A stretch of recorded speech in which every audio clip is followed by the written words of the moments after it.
O presidente Jair Bolsonaro assina medidas para reduzir tributos do diesel e gás de cozinha e também tarifas sobre a energia elétrica.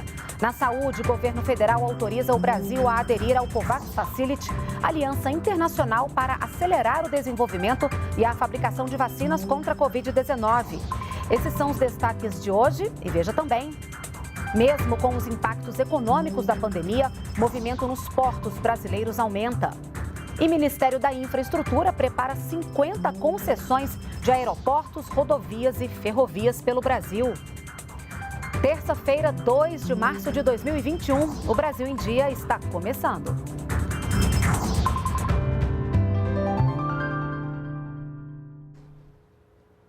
Bom dia para você, são 8 horas da manhã, estamos ao vivo pela TV Brasil e redes sociais.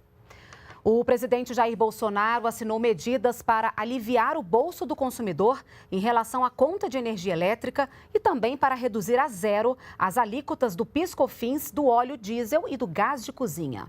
Vamos ao Palácio do Planalto, o repórter Glauco de Queiroz tem as informações ao vivo para a gente. Glauco, bom dia. Olá, Renata. Bom dia para você, bom dia a todos. Olha, em uma dessas medidas, como você disse, o governo federal, ele reduziu a zero as alíquotas do PIS/COFINS sobre a comercialização, também importação do óleo diesel e também do gás de cozinha em recipientes de até 13 quilos. Em relação ao diesel, a redução vale de março a abril deste ano. Em relação ao gás, a medida é permanente. O objetivo é amenizar os efeitos aí da alta dos preços desses produtos, impactada essa alta aí pela cotação do dólar, também pela variação do preço do petróleo no mercado internacional. Como forma de compensar essas receitas, o governo alterou regras do IPI para alguns setores. Ainda na área econômica, Bolsonaro sancionou uma lei que ameniza os efeitos da pandemia sobre o setor elétrico. E essa lei prevê remanejamento de recursos aí para reduzir o valor da tarifa para os consumidores e prevê ainda a conclusão da usina nuclear de Angra 3. E por fim, na área da saúde, Bolsonaro sancionou também uma lei que autoriza o executivo a aderir ao programa COVAX Facility da OMS para assegurar ao Brasil acesso a doses da vacina contra o Covid-19. A lei também facilita a negociação coletiva de preços do imunizante. Renato, com você. Tá certo, Glauco. Obrigada pelas suas informações. E o governo federal segue prestando apoio ao estado do Acre no enfrentamento à Covid-19, combate à dengue e também para minimizar o impacto das enchentes. Mais 20 médicos serão contratados para atendimento na atenção primária em Rio Branco pelo programa Mais Médicos. E foram providenciados ainda o envio de 190 mil equipamentos de proteção individual. Insumos para a produção da vacina da Oxford AstraZeneca pela Fiocruz chegaram ao país neste fim de semana e o Brasil também iniciou as inspeções técnicas no laboratório indiano que produz a vacina Covaxin.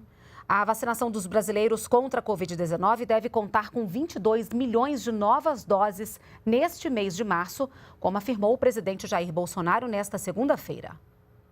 Desde o início da vacinação, o Ministério da Saúde distribuiu aos estados e ao Distrito Federal mais de 15 milhões de doses de vacinas contra a Covid-19. Um novo lote do ingrediente farmacêutico ativo, IFA, chegou ao Brasil no último sábado. O produto é para a fabricação de 12 milhões e 200 mil doses da vacina da AstraZeneca com a Universidade de Oxford, que será feita no Brasil pela Fiocruz. Em conversa com apoiadores nesta segunda-feira, o presidente Jair Bolsonaro comentou a previsão de vacinas distribuídas ainda neste mês de março. Esse mês nós devemos ter no mínimo 22 milhões de vacinas, esse mês. Então começou a ser essas vacinas serem certificados pela vida, estamos comprando. E a Agência Nacional de Vigilância Sanitária começou a fazer a inspeção no laboratório da BioNTech, que produz a vacina Covaxin na Índia, para avaliar os padrões de boas práticas de produção, tanto do insumo farmacêutico quanto das vacinas. Esta é uma das etapas necessárias para a concessão do registro da vacina. Na noite do domingo, Bolsonaro se reuniu com ministros e com os presidentes da Câmara e do Senado para tratar da vacina e também do novo auxílio emergencial. R$250 por 4 meses. 250 está acima da média do Bolsa Família, que, são 190. E o Ministério da Saúde está elaborando o cronograma de distribuição da nova remessa de vacinas do Instituto Butantan. A previsão é que as doses comecem a ser enviadas de forma proporcional a todos os estados e Distrito Federal até o fim desta semana. O Ministério também divulgou a previsão de distribuição das vacinas nos próximos meses. Vamos dar uma olhada aqui na tela? As doses de vacinas da Fiocruz, AstraZeneca, Oxford vão ser entregues assim. Março, 5,8 milhões de doses, abril, 32 milhões, maio e junho, 27 milhões e julho, 16,6 milhões. E a partir do segundo semestre, com a incorporação da tecnologia, a Fiocruz deve entregar mais 110 milhões de doses com produção 100% nacional. Já a distribuição de vacinas do Butantan vai ficar assim. Em março, 22,7 milhões, abril, 12,9 milhões, maio e junho, 6 milhões, julho, 13,5 milhões. Por último, a distribuição de vacinas do consórcio COVAX Facility da AstraZeneca Oxford vai ser de 2,6 milhões de doses este mês e 8 milhões de doses até maio. E mesmo com os impactos econômicos da pandemia, o movimento nos portos brasileiros aumentou mais de 4% em 2020. Os dados são do estudo anual da Agência Nacional de Transportes Aquaviários, a ANTAQ. Portos públicos e terminais privados movimentaram mais de 1 bilhão de toneladas de insumos em 2020. Para o ministro da Infraestrutura, Tarcísio de Freitas, os dados são uma resposta às dificuldades impostas pelo novo coronavírus. Nós movimentamos em 2020 1 bilhão 151 milhões de toneladas, né? E isso representa um crescimento de 4,2% em relação a 2019.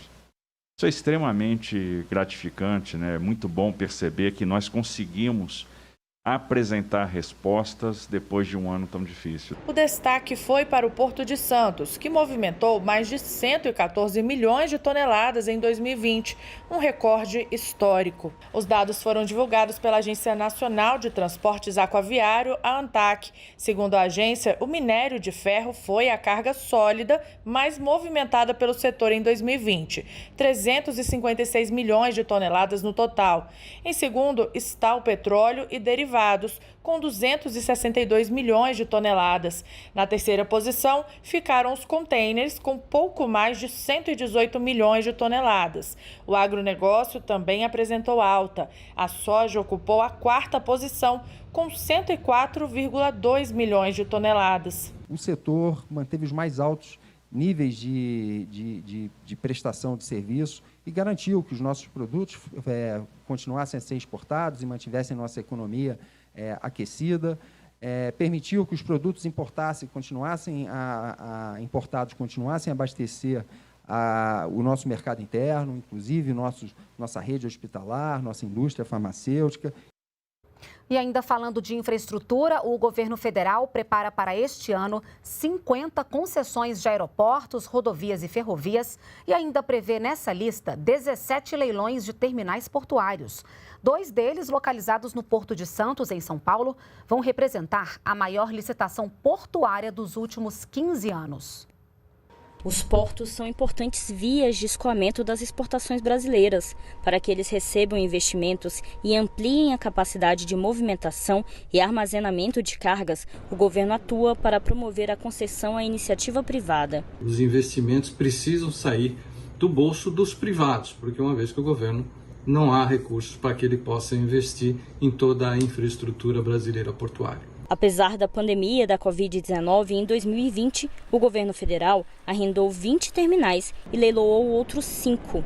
Foram arrecadados quase 1,5 bilhão de reais. As empresas se comprometeram a investir cerca de 2 bilhões de reais em melhorias nesses portos. A expectativa é gerar mais de 30 mil empregos diretos e indiretos. Neste ano, a meta é conceder à iniciativa privada a exploração de outros 17 terminais, em portos como o de Santana, no Amapá, o de Mucuripe, no Ceará, o de Santos, em São Paulo, e o de Paranaguá, no Paraná. Também está prevista a venda da empresa estatal Companhia Docas do Espírito Santo. O Porto de Santos terá 2 terminais arrendados. Juntos, eles deverão receber 1,2 bilhão de reais em investimentos. será a maior licitação portuária dos últimos 15 anos. O leilão deverá ocorrer nos próximos meses e o vencedor vai administrar os terminais pelos próximos 25 anos. Temos a perspectiva de ter um ano cheio, aí, repleto de leilões, gerando com isso uma ampliação da capacidade dos nossos portos e uma redução, ao fim e ao cabo, dos custos logísticos no país. Serviços públicos na palma da mão. Clientes de instituições bancárias podem acessar serviços digitais do governo federal com a mesma senha do banco. Entre os serviços estão o Meu INSS e a Carteira de Trabalho Digital. O Sicoob é a primeira instituição financeira cooperativa a se integrar ao gov.br, com adesão do Acordo de Cooperação Técnica com a Secretaria de Governo Digital do Ministério da Economia. Os cooperados podem, na prática, acessar os mais de 2.700 serviços públicos com a mesma senha com que entram em sua conta corrente. Sem dúvida alguma, importante iniciativa, tanto do governo quanto do Sicoob, para facilitar a vida da nossa sociedade e trazer ainda mais cidadania. Atualmente, 93 milhões de brasileiros têm cadastro no gov.br, o que permite o acesso a serviços digitais de 11 estados, Distrito Federal e 74 municípios. E a ideia do governo é cada vez mais facilitar a vida do cidadão que precisa resolver suas demandas com o governo federal de forma ágil e segura, principalmente nesse momento de pandemia. O gov.br já é um dos maiores portais de governo do mundo. Nele estão disponíveis informações de todos os ministérios de mais de 4.000 serviços públicos.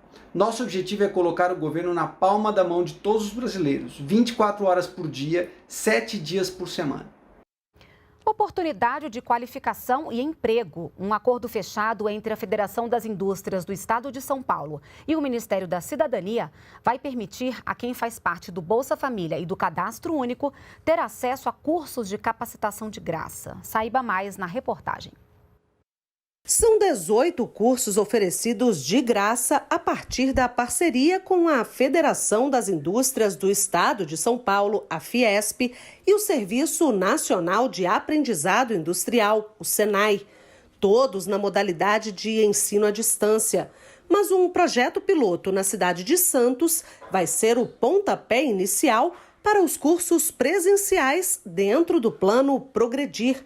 A ideia é atender, neste momento, pelo menos 500 pessoas de baixa renda. A formação de pessoas ou para o emprego, onde elas se engajam junto a uma empresa, uma entidade, ou também para empreender, né? São vários cursos aí que possibilitam que essas pessoas caminhem por uma linha de empreendedorismo. O Plano Progredir tem hoje 117 cursos com inscrições abertas, oferecidos por 11 parceiros de todo o país. O programa, lançado em 2017, é coordenado pelo Ministério da Cidadania e voltado ao público do Cadastro Único e do Bolsa Família. Ele traz ações para oferecer oportunidades de qualificação profissional, emprego e renda. São mais de 140 mil pessoas cadastradas com um potencial para realizar os cursos disponíveis. Qualificar e empregar mais pessoas buscando uma nova oportunidade de trabalho, uma nova condição de emprego e renda. E uma dica, os candidatos interessados na lista de espera do ProUni têm até hoje para fazer a inscrição. Basta acessar a página do programa com o número e senha do Exame Nacional do Ensino Médio e tentar uma das vagas que ainda não foram preenchidas. O resultado da lista de espera será divulgado no dia 5 de março. O Brasil em Dia termina aqui. Você pode rever as reportagens de hoje nas nossas redes sociais. Ótima terça-feira para você e até amanhã.